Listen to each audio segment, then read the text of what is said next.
20 अप्रैल से कुछ और गतिविधियों में केंद्र सरकार दे सकती है छूट। गैर बैंकिंग वित्तीय संस्थान समेत हाउसिंग फाइनेंस कंपनी में कम स्टाफ के साथ काम करने की दी जा सकती है अनुमति। ग्रामीण इलाकों में कुछ और निर्माण कार्यों में भी छूट देने पर विचार।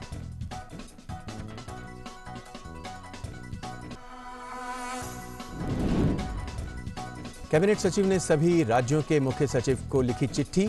प्रवासी मजदूरों की सुरक्षा, आश्रय और खाद्य सुरक्षा सुनिश्चित करने का दिया निर्देश। सभी जिलों में मजदूरों की मदद के लिए जिले में नोडल अधिकारी नियुक्त करने पर भी जोर।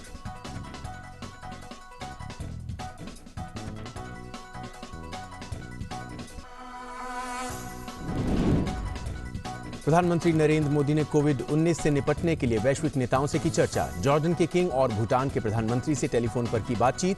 पीएम मोदी ने कहा, इस महामारी के खिलाफ लड़ाई में भारत अपने सभी करीबी दोस्तों और पड़ोसी देशों के साथ।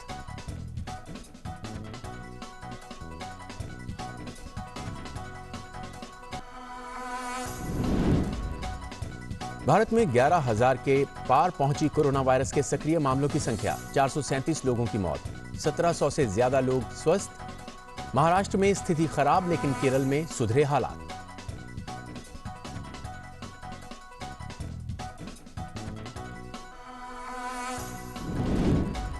दुनिया भर में कोरोना वायरस से पुष्ट मामलों की संख्या 21,58,000 के पार, 1,44,000 से अधिक लोगों की मौत।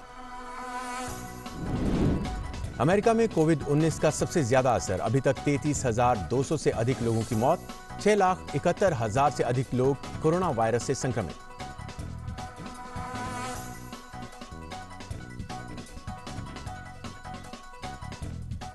नमस्कार और अब देखते हैं समाचार विस्तार से। इस लॉकडाउन के दौरान 20 अप्रैल के बाद जिन इलाकों में स्थिति नियंत्रण में होगी, वहां केंद्र सरकार कुछ और गतिविधियों में छूट दे सकती है। गृह मंत्रालय की ओर से यह जानकारी दी गई है। इसके तहत गैर बैंकिंग वित्तीय संस्थान समेत हाउसिंग फाइनेंस कंपनी और माइक्रो फाइनेंसिंग संस्थाओं में कम से कम स्टाफ के साथ काम करने की अनुमति दी जा सकती है। ग्रामीण इलाकों में कुछ और निर्माण कार्यों में भी छूट देने की बात भी सामने आ रही है, जिसमें पानी की आपूर्ति और सैनिटेशन का काम भी शामिल है। इसके अलावा पावर ट्रांसमिशन लाइन बिछाने और उसके निर्माण समेत टेलीकॉम ऑप्टिकल फाइबर से संबंधित काम करने की छूट मिल सकती है। सरकार इस बात पर भी विचार कर रही है कि बांस, नारियल, कोको मसाले की खेती और उनकी कटाई, प्रोसेसिंग, पैकेजिंग, बिक्री और विपणन में छूट दी जाए। वन क्षेत्रों में अनुसूचित जनजातियों और अन्य वनवासियों द्वारा लघु वन उपज और गैर लकड़ी वन उपज के संग्रहण, कटाई और प्रोसेसिंग को भी सरकार 20 अप्रैल के बाद छूट दे सकती है। और इस पर और बात करने के लिए हमारे संवाददाता सुधाकर दास हमारे साथ जुड़ गए हैं। सुधाकर, जिस तरह से गाइडलाइंस 2 दिन पहले जारी की गई थी गृह मंत्रालय द्वारा, जिसमें बताया गया था कि किन किन जगहों पर छूट दी जा सकती है, अब यह खबर आई है कि कुछ और ऐसे एरियाज हैं जहां पर छूट मिल सकती है। सुधाकर के पास हम आपके पास बाद में आएंगे, लेकिन फिलहाल सीधे चलते हैं दिल्ली में, जहां RBI governor Shaktikanta Das press conference कर रहे हैं। Everywhere, as also in India, the mission is to do whatever it takes to prevent the epidemiological curve from steepening any further. In this kind of an environment, the Reserve Bank of India has been very proactive and has been monitoring the situation very closely. The evolving situation is being monitored very closely. And you would have noticed that from time to time, almost every second day or third day, the Reserve Bank is coming out with certain announcements. Now, in this kind of environment, I thought it was necessary that I speak to a wider audience and convey the resolve of the Reserve Bank of India, our approach and how we are going forward. Today, I propose to make certain announcements, and the statement is a bit long, as I said last time. Because I have tried to make it as self-explanatory as possible, and so that there is adequate clarity, and since we are not able to hold a press conference, the meaning and the details are conveyed to the maximum extent possible. So as I just said, Everywhere, as also in India, the mission is to do whatever it takes to prevent the epidemiological curve from steepening any further. Human spirit is ignited by the resolve to overcome the pandemic. It is during our darkest moments that we must focus on the light.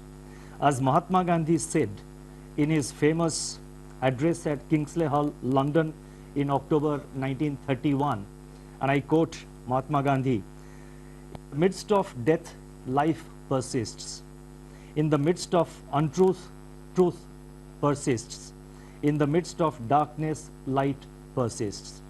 Before I begin, I wish to place on record our gratitude to all the functionaries and personnel in the government, the private sector, banks and other financial institutions who risk their lives on a daily basis by going to work or by working from home to fight the pandemic by keeping essential services fully operational.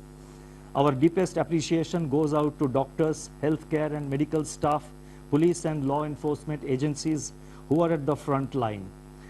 In the RBI, I would like to specially commend and thank our team of 150 officers, staff and service providers who are in quarantine away from their families and are at work 24/7 to keep essential services such as currency in circulation, retail and wholesale payments and settlement systems, reserve management, financial markets, liquidity management, financial regulation and supervision, and a host of other services available so that the nation may survive COVID-19. Banks and financial institutions have risen to the occasion and have ensured normal functioning. Their efforts are praiseworthy. I would like to thank my colleagues in the Reserve Bank of India who set aside personal health concerns and joined me in fashioning the array of measures taken by the RBI in the context of COVID-19. I also thank our teams for their intellectual support, analytical work, and logistical arrangements. I would first like to highlight or give our assessment of the current economic situation. Since March 27, 2020, when I spoke to you last, the macroeconomic and financial landscape has deteriorated precipitously in some areas, but light still shines through bravely in some others.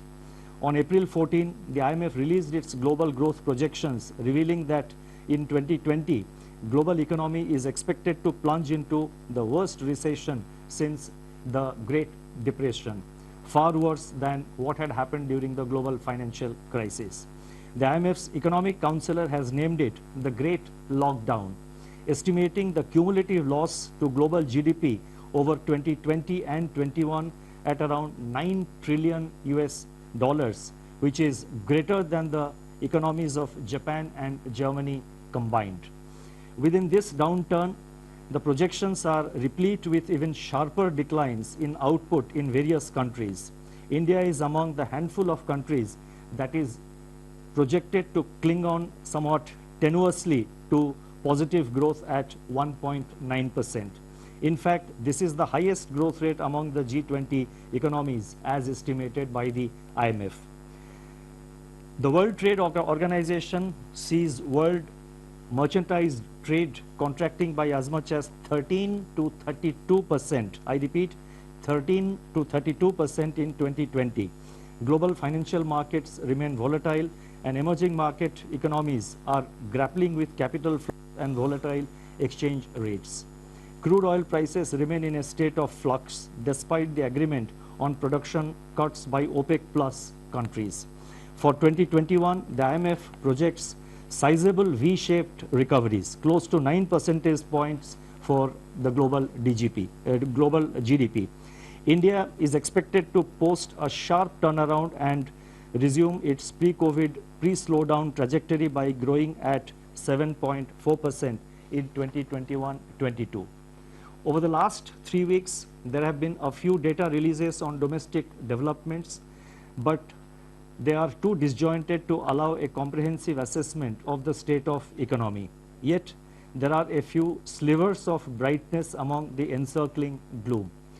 In my statement of March 27, I had referred to continuing resilience of agriculture and allied activities on the back of all-time highs in production of food grains and horticulture, with huge buffer stocks of rice and wheat far in excess of the buffer norms. By April 10, pre-monsoon Kharif sowing had begun strongly, with acreage of paddy, which as you know is the principal Kharif crop, up by 37% in comparison with the last season, that is in comparison with the Kharif of 2019. States such as West Bengal, Telangana, Odisha, Assam, Karnataka and Chhattisgarh are leading in sowing activity despite the lockdown. On April 15, the India Meteorological Department IMD forecast a normal southwest monsoon for 2020 season, with rainfall expected to be 100% of the long period average. These are early developments and they bode well for our rural demand, supported as they are by accelerating fertilizer production, which was noticed up to February 2020. The robust growth of 21.3% in tractor sales up to February 2020 as against a contraction of 0.5% in the corresponding period of the previous year may provide an offset to farm labor shortage on account of the lockdown.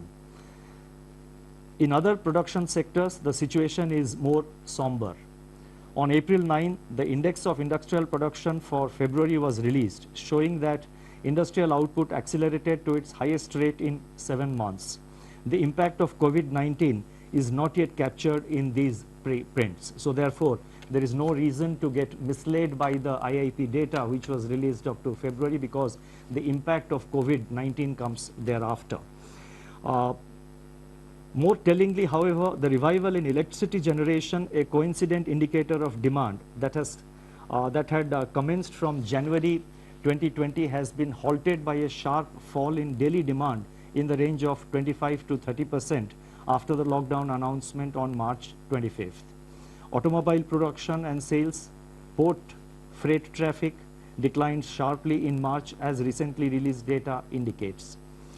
The Manufacturing Purchasing Managers Index, that is PMI, for March 2020, which was released on April 2, was the lowest in last 4 months. Notably, suppliers' delivery time lengthened for the first time in 5 months, indicating supply disruptions. The April 6 release showed that services PMI declined into contraction in March 2020, pulled down by a sharp downturn in export business, new domestic orders and employment. In the external sector, the contraction in exports in March 2020 at minus 34.6% has turned out to be much more severe than during the global financial crisis. However, amidst all this, the level of foreign exchange reserves which we have continue to be robust at US dollar 476.5 billion on April 10th, equivalent to 11.8 months of imports. Turning to the status of banking operations since the nationwide lockdown was imposed by the Government of India, the RBI has taken a number of steps to ensure normal business functioning by the entire banking sector. As a result, payment infrastructure is running seamlessly. Banks have been required to put in place business continuity plans to operate from their disaster recovery sites and or to identify alternate locations for critical operations so that there is no disruption in customer services. Our data show that there was no downtime of internet or mobile banking. On an average, ATM operations stood at 91% of the full capacity. The average availability of business correspondents is over 80%. Regional offices of RBI have supplied fresh currency of rupees 1,20,000 crores from March 1 till April 14th to currency chests across the country to meet increased demand for currency in the wake of COVID-19 pandemic. Banks have indeed risen to the occasion by refilling the ATMs regularly despite several logistical challenges. In my statement of March 27, I had indicated that together with the measures announced on March 27, the RBI's liquidity injection was about 3.2% of GDP since February 2020 MPC meeting. And as you would recall, the February MPC meeting, the announcements were made, if I recall correctly, on 6th of February. So from 6th February 2020 till March 27th, including the announcement made on March 27th, RBI had injected liquidity of an amount equivalent to 3.2% of our GDP. Since then, that is since March 27th, surplus liquidity in the banking system has increased sharply in the wake of sustained government spending. Systemic liquidity surplus as reflected in net absorptions. I am talking about net absorptions, that is the difference between the taking into account both the reverse repo and the repo. So therefore, the systemic liquidity surplus as reflected in net absorptions under the LAF averaged at about rupees 4.36 lakh crore during the period March 27th to April 14, 2020. As announced on March 27, the RBI undertook 3 auctions of targeted term repo operations, that is TLTRO, injecting cumulatively rupees 75,041 crore to ease liquidity constraints in the banking system and distress financial markets. Another TLTRO auction of rupees 25,000 crore is being conducted today. In response to these auctions, financial conditions, now this is very important, in response to these conditions, financial conditions have eased. I correct myself, in response to these auctions, financial conditions have eased considerably as reflected in the spreads on money and bond market instruments. Moreover, activity in the corporate bond market has picked up appreciably, with several corporates making new issuances. There are also some indications that redemption pressures faced by the mutual funds have also somewhat moderated. Against this background, and as I mentioned that we have been constantly monitoring the situation after considerable internal deliberation and after monitoring the evolving situation, and in our effort to see that the financial system is fully functional, the markets are fully functional, we have in RBI decided to announce certain additional measures, and I would now like to elaborate upon them.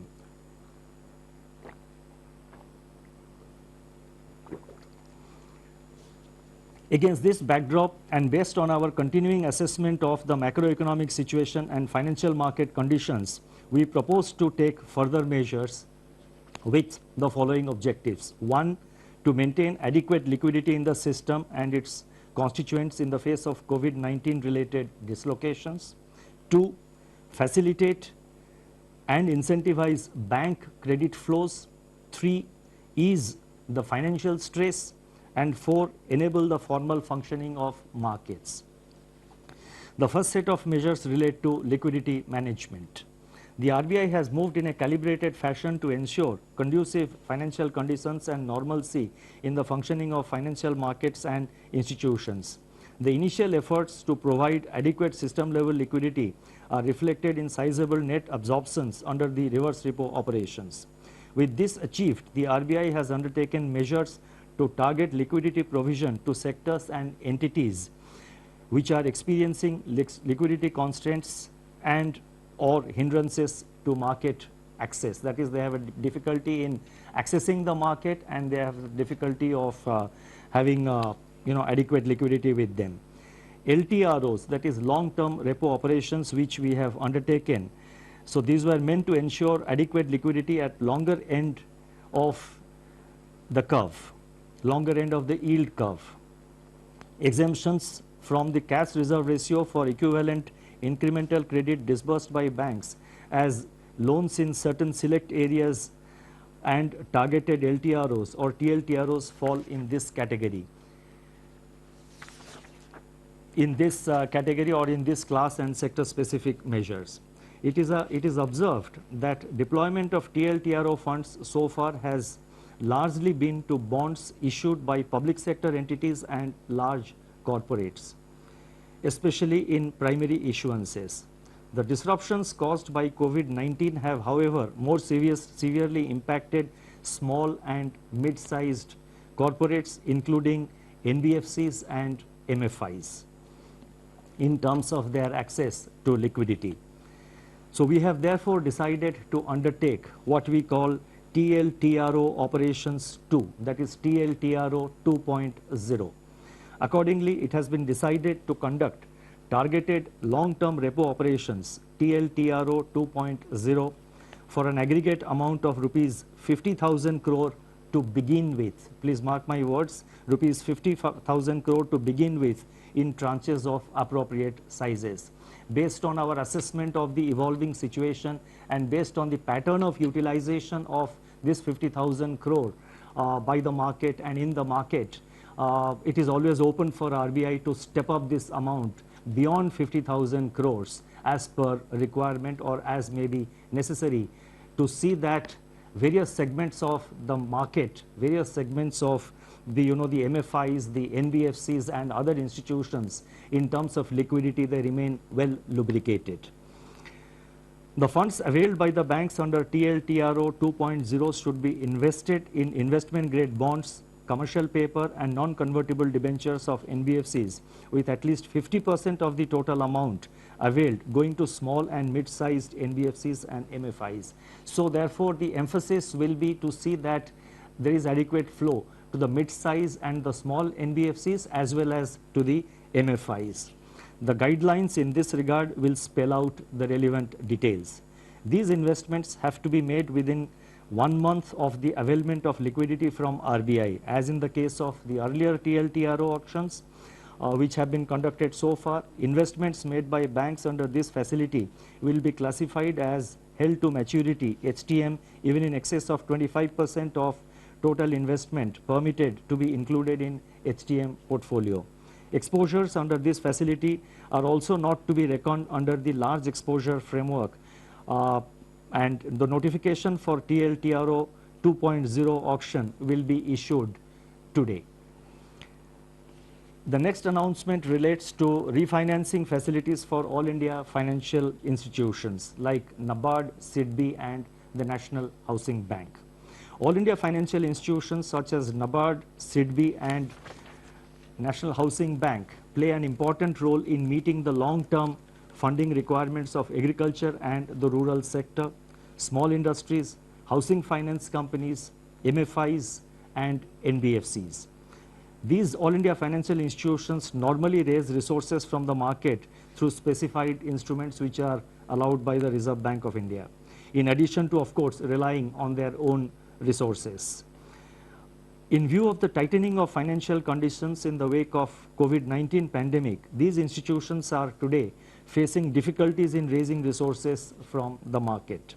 Accordingly, it has been decided to provide special refinance facilities for a total amount of rupees 50,000 crores to NABARD, SIDBI and NHB to enable them to meet sectoral credit needs. This will comprise of rupees 25,000 crore to NABARD for refinancing regional rural banks, that is RRBs and cooperative banks and microfinancial institutions.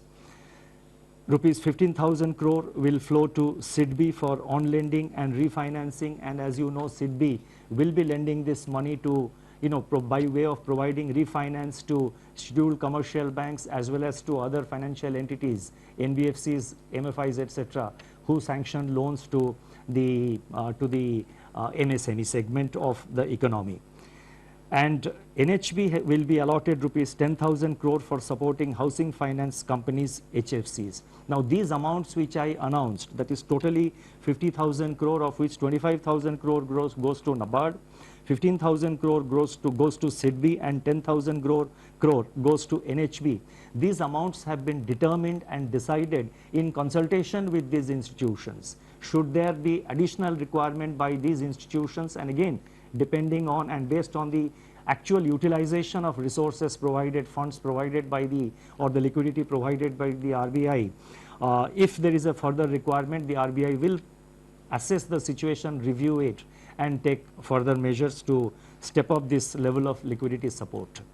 Advances under this facility will be charged at RBI's policy repo rate at the time of availment. So these institutions get it today as per the repo rate, which is 4.5%. 4%.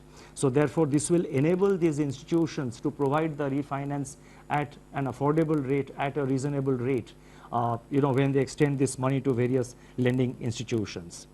The next announcement, and this is very important, relates to the LAF, Liquidity Adjustment Facility, and this relates to fixed rate reverse repo rate. That is the reverse repo rate. As I have mentioned earlier, the surplus liquidity in the banking system has risen significantly in the wake of government spending and the various liquidity enhancing measures undertaken by the RBI. On April 15, the amount observed under reverse repo operations was 6.9 lakh crore. Earlier, what I had given about the system liquidity, that was net. That is the difference between the repo and the reverse repo. What I am now saying is one way of flow at the end of every day, how much flows from the system into the RBI through the reverse repo window. That has been in the order of, on April 15th, the RBI absorbed rupees 6.9 lakh crore through the reverse repo window. So that much of surplus was available with the system. Now, in order to encourage the banks to deploy these surplus funds in investments and loans in productive sectors of the economy, it has been decided to reduce the fixed rate reverse repo rate under the liquidity adjustment facility by 25 basis points from 4% to 3.75% with immediate effect. So I repeat, the reverse repo rate is being reduced by 25 basis points from 4% to 3.75%. The policy repo rate, however, remains unchanged at 4.4% because that is a matter which is decided by the MPC, and also the marginal standing facility rate and bank rate, they also remain unchanged at 4.65%. The next announcement relates to ways and means advances for states. On 1st April 2020, RBI had announced an increase in the ways and means advances limit, WMA limit of states by 30%.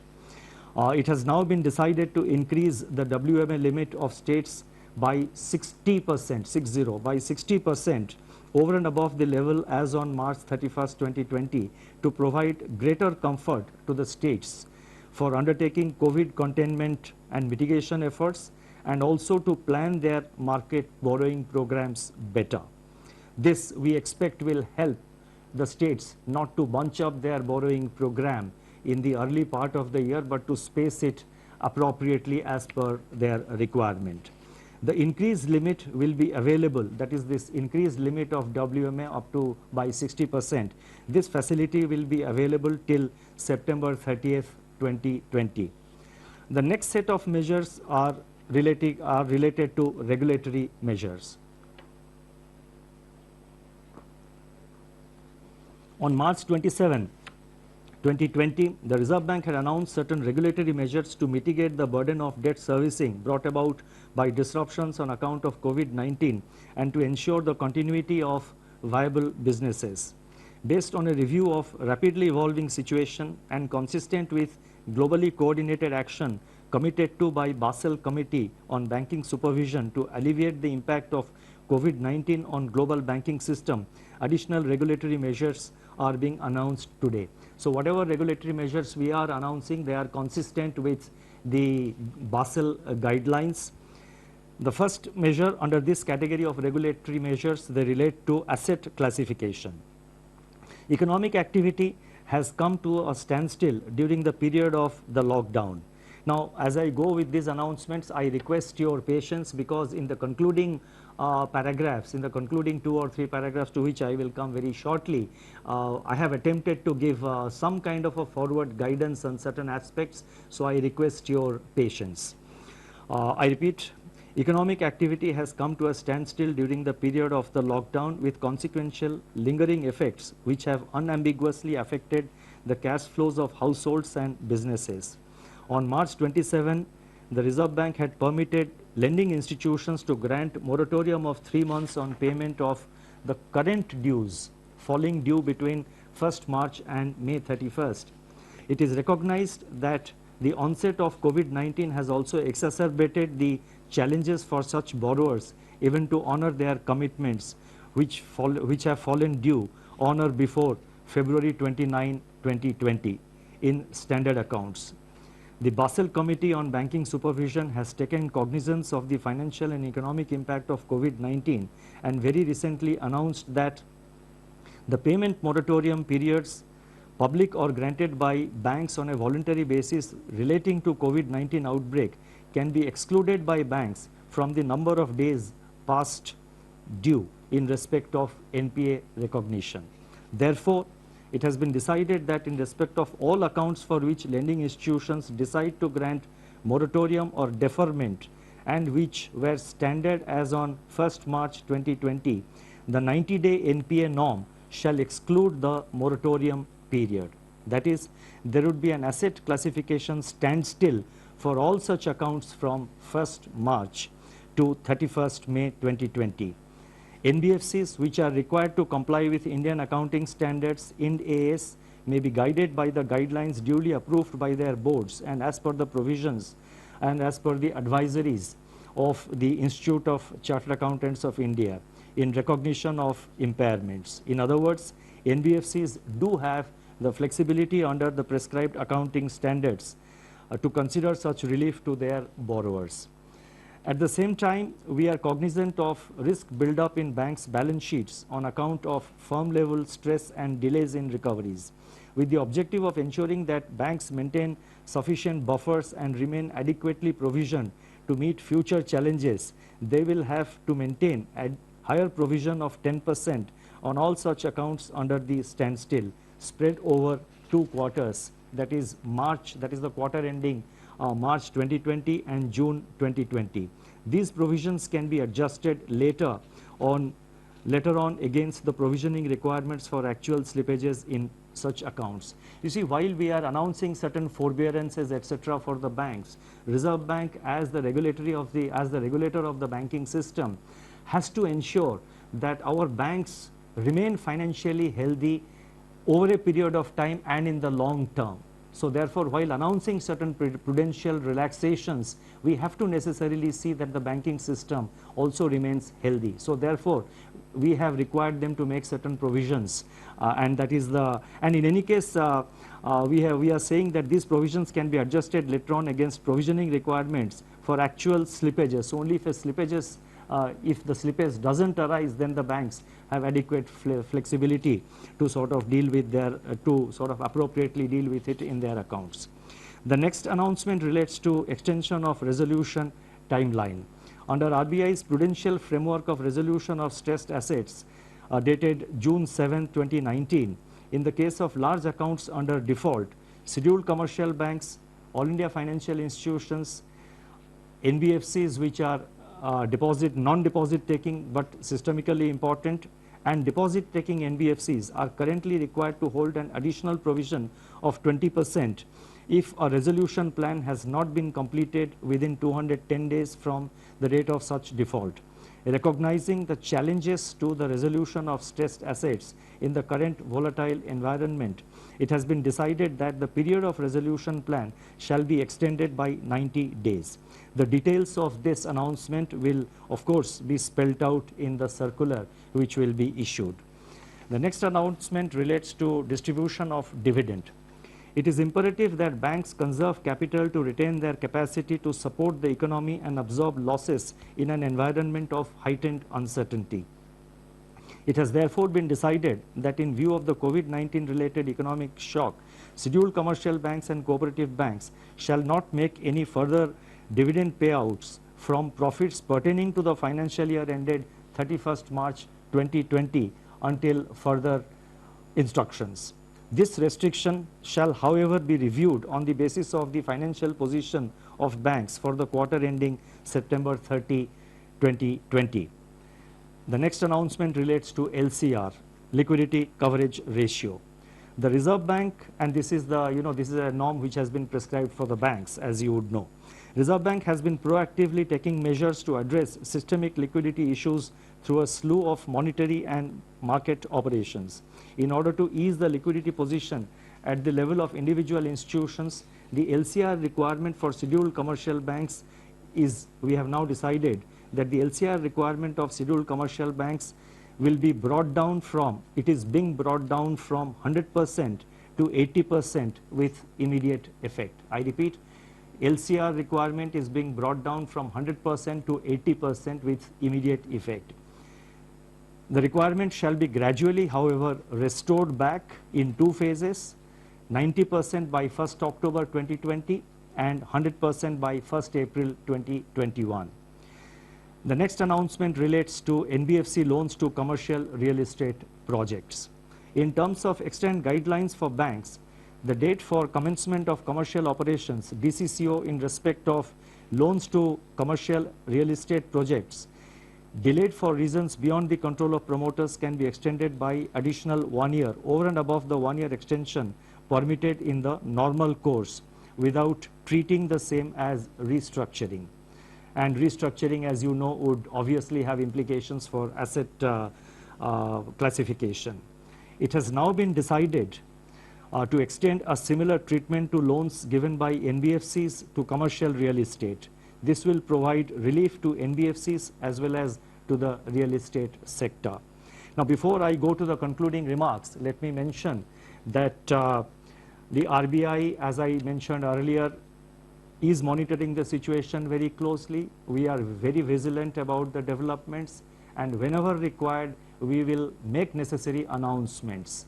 And so therefore, this is not the last of the announcements that we are announcing today to deal with the situation. As the situation warrants, we will be announcing new measures to deal with the challenges. Our effort is always to remain proactive and also to respond to the emerging challenges. Now, let me now move to the concluding portion of my remarks. In conclusion, I would like to review recent developments relating to inflation and the outlook without infringing in any way the mandate of the Monetary Policy Committee. The press release of National Statistics Office NSO on April 13, 2020 showed that CPI inflation for March 2020 declined by 70 basis points to 5.9%. This is, however, based on data gathered up to 19th March. The data showed a softening of food inflation by around 160 basis points on account of the easing of prices of vegetables, eggs, meat, fish, pulses, etc. In other categories of CPI inflation, pressures remained firm. Daily data on 22 essential food items covered by the Department of Consumer Affairs of Government of India suggest that food prices have increased by 2.3% in April so far, that is up to April 13th, in a broad-based manner, though onion prices have continued to decline, and at the same time, the PDS kerosene prices have slumped by 24% in the first fortnight of April. Domestic LPG prices also declined by 8%. These early developments suggest that inflation is on a declining trajectory, having fallen by 170 basis points from its January 2020 peak. In the period ahead, inflation could recede even further, barring of course any supply side disruption shocks, and may even settle well below the target of 4% by the second half of 2021. Such an outlook would make policy space available to address the intensification of risks to growth and financial stability brought about by COVID-19. This space needs to be used effectively and in time. The RBI, as I said earlier, will monitor the evolving situation continuously and use all its instruments to address the daunting challenges posed by the pandemic. The overarching objective is to keep the financial system and financial markets sound, liquid, and smoothly functioning so that finance keeps flowing to all stakeholders, especially the vulnerable and the disadvantaged. Regulatory measures that have been announced so far, including those which are announced today, are dovetailed into the objective of preserving financial stability. Although social distancing separates us, we stand united and resolute. Eventually, we are confident that we shall cure and we shall endure. Thank you very much.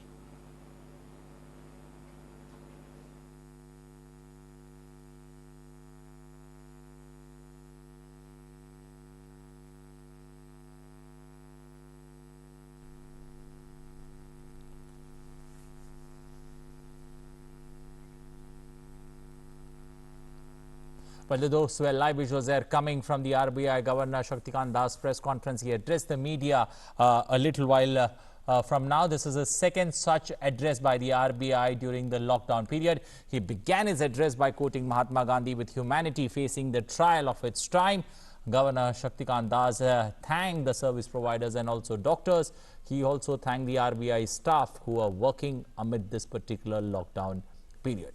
The RBI governor went on to say that the global economy is expected to plunge to its lowest since the Great Depression, according to the IMF. The International Monetary Fund Economic Counselor had named it the Great Lockdown, estimating the cumulative loss to global GDP over 2020-21 at around $9 trillion US, which is greater than the economics of Japan and Germany combined.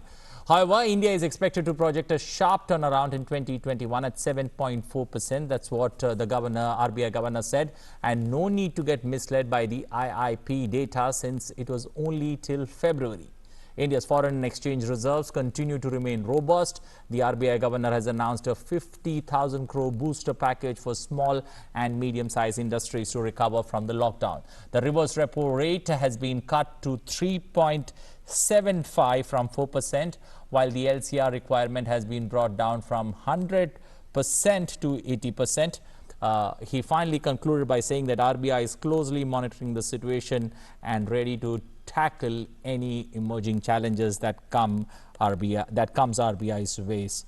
So that's how things are standing at this point of time. The RBI governor in a press conference there a little while ago, a press conference that lasted roughly around 40 minutes. He began at 10 and wound up at 10:40, exactly 40 minutes he spoke for. He made a brief introduction where he spoke about the length of this particular press conference being a bit long, but clearly bringing down a lot of creating or dispelling a lot of fears that were there in the markets with that package that he's announced for small and medium scale industries.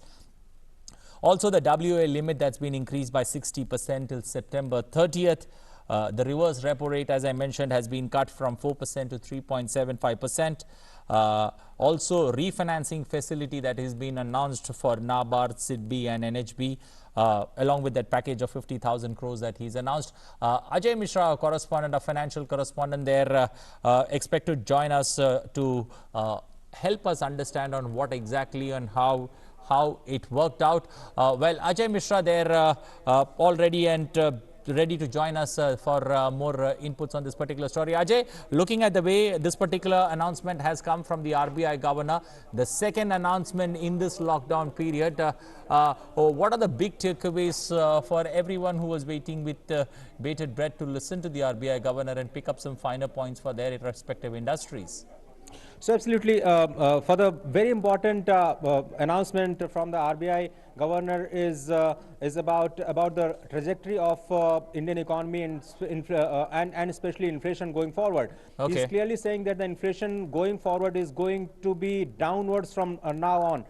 Which is contrary to the general expectation of people that due to this lockdown, due to this COVID-19 pandemic, the inflation might go up. So now the RBI governor, on the basis of solid data, is assuring the nation that the inflation will not be up from here, and instead of that, the inflation is going to be down, and that's the big relief for all the common man. Secondly, to help the NBFCs, to help the MFIs and other non-banking financial companies, Anil, today the RBI governor has announced the additional liquidity of 1 lakh crore. So in the last monetary policy review, the focus was on the banking system, while in today's announcement the focus is clearly on the NBFCs, which directly contributes liquidity situation to the MSME sector and the sectoral needs of the country. So now the RBI governor is trying to extend itself to the remotest part and the vulnerable section of the industry. So to help the MSME sector, which he clearly says is broadly impacted negatively by the lockdown and COVID-19 pandemic, he has now proposed the extension of 1 lakh crore rupees and enhanced liquidity for NBFCs. So now it will be the clear breakup of this 1 lakh crore is 50,000 crore to MFIs and NBFCs, 25,000 crores to NABARD to help the rural industries, 15,000 crore to SIDBI to help the MSME sector, and for housing sector the 10,000 crore. So in short, you can say that it is additional 1 lakh crore liquidity support to the system from today's announcement, and a big announcement of 25 basis point cut in the reverse repo rate. Okay. Because banks were having almost 7 lakh crores, over 7 lakh crore rupees, and they were keeping that money with the Reserve Bank of India to gain the interest on that. So now to discourage that practice and to actually enable the banking system to go and lend to the productive sector of the economy, the RBI has decided to reduce the repo rate by 25 basis points. So banks will now earn just 3.25% if they park their money with the RBI instead of 4% earlier. So now they will be encouraged more to go to the open market and actually lend it to the productive sector if they are in need of the liquidity at this point in time. Okay, for just for simple understanding, there is a reverse repo rate that's been brought down, but why hasn't the repo rate been touched, and why has it been why has it not been touched? So the answer, RBI governor has clearly told that this is not the last announcement or the last set of announcements that he is doing. He is continually vigilant about the situation. He is monitoring the situation, and as and when situation arises, he is ready to take more steps. So he is clearly saying that the inflation going forward is going to come down. The trajectory is very clear as per the details and data available with the government and the RBI. The LPG prices are coming down. The kerosene prices are coming down. The Kharif sowing has been better than the last year. So food inflation is also expected to come down in the days to come. And if the inflation goes down from here onwards, there is definitely room to cut the interest rate, which is the repo rate, which is the key repo rate for the Reserve Bank. But as of now, there is enough liquidity in the system, and to discourage the banks to use that liquidity again with the RBI now is saying clearly to the banks, please go to the productive sector of the economy and lend them if they require. Okay, also with regards to the pushing back of, is there additional provision or additional cover that's been given at this point of time? If you go through this particular announcement, the second announcement that's taken place by the RBI governor, do you somewhere feel that there is additional cover and additional cushioning being given now to the small and medium scale industry at large? Oh, absolutely. That's the main focus of today's announcement, because the MSME sector is very much in the crisis. They don't have the cash flow. They are not getting payments from the large companies and their vendors if they have paid services or goods too. Now RBI is saying that we are going to extend your NPA provisions, and there are some regulatory provisions also for the banks. So RBI governor is saying we want banks to be healthy. We want the industry to be healthy. So I am giving you 90 days extra. Except beyond this moratorium period of June 30th. So July, August and September. So up till September of 2020, if somebody is not able to pay its interest to the banking system, that account will not be considered as NPA. That's number one. Also going forward, it has said that if you are actually a really stressed asset and you have declared yourself bankrupt because of several situations which may arise out of lockdown, your restructuring provisions under the bankruptcy code, you will get 90 days extra. So 90 days for NPA norms, 90 days for stressed assets under the new IBA norms. I think this is a great relief to MSME sector if they are facing severe crunch of cash and cash flow during this lockdown. So it's clearly a big measure of relief and a big cushion that you are referring to. Ajay, purely looking at it from the presentation or the briefing that he had, the first briefing that we had to the second briefing, when you compare both, you did mention about this catering to two different sectors, but overall when you look at these two briefings that took place during this particular phase of lockdown, what could be the big takeaways now that one could look at, purely when you sit back at home and people are looking at the TV screen? So what are the big takeaways from the first briefing followed to the second one? The big takeaway from RBI's announcement is that RBI's government is clearly seeing through some of the green shoots into the economy. The positive point number one, when the world is going to have a greatest recession after 1920, as said by IMF, here is a ray of light when the same agency is saying that beyond COVID-19, India will be the first country to revive and reach to 7.4% of growth rate. That's number one. Secondly, the food production, which was which was at the record level last year, the sowing in some of the eastern part of the country has been very good, and the kharif of the paddy is the main consumable items for the common man. The sowing area has been more than the last year, which is also a very good sign during this lockdown, that there will be no dearth of the food essential items, and there will be no impact on the inflation going forward. Also, on the inflation in general, RBI is confident that it is going to be on the downwards, whereas in other economies there is a pressure on inflation because of the supply constraints. So these are some of the positive aspects that I can see from the last announcement of the RBI. The RBI is looking more cautious, more hopeful this time, and it is clearly saying that he is monitoring the situation. He is vigilant about any kind of eventualities arising out of the banking system. So far, the banking system has been very smooth.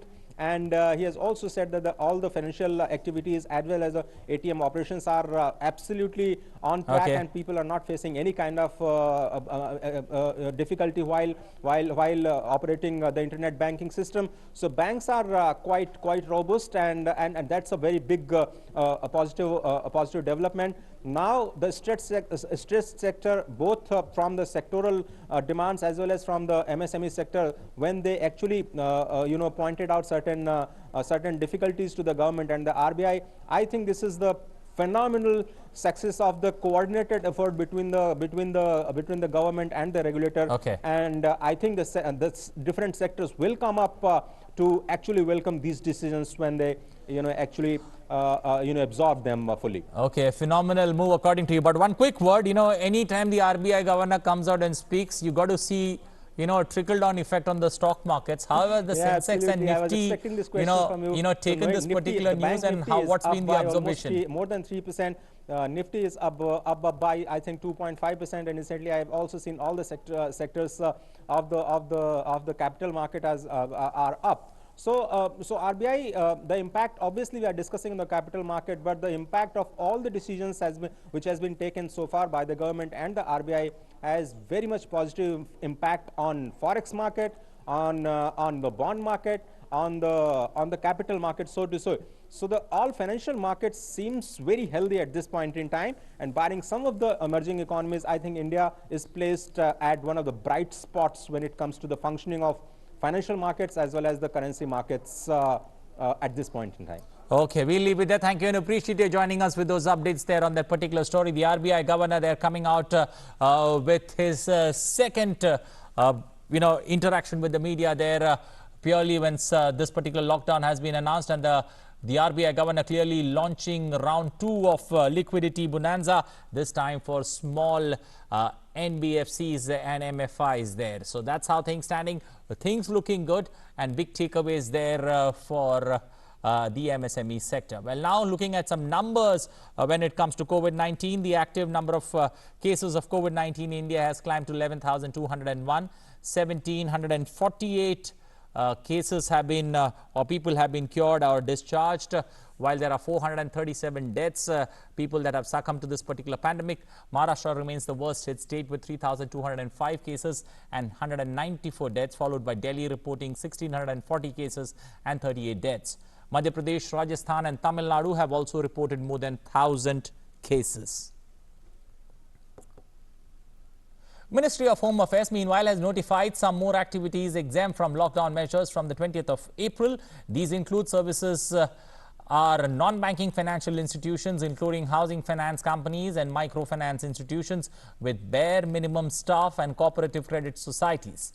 Construction activities in rural areas, including water supply and sanitation, laying and erection of power transmission lines, and laying of telecom optical fiber and cable, along with related activities, are also exempted. Some more plantation activities, including bamboo, coconut, aeronut, cocoa and spices plantation and their harvesting, processing, packaging, sale and marketing are also in the exempted list. Collection, harvesting and processing of minor forest produce by the scheduled tribes and other forest dwellers in forest area is also exempted from the lockdown measures.